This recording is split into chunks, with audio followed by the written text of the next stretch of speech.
Да. Говорите с ними, тогда готов кто-нибудь из них вачиться.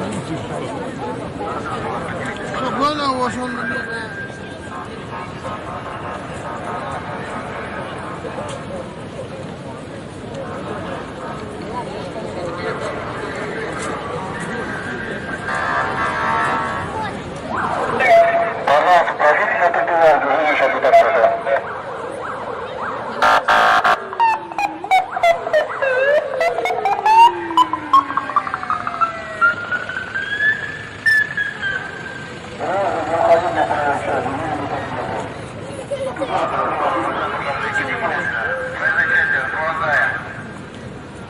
Граждане, поднимаемся на тротуар.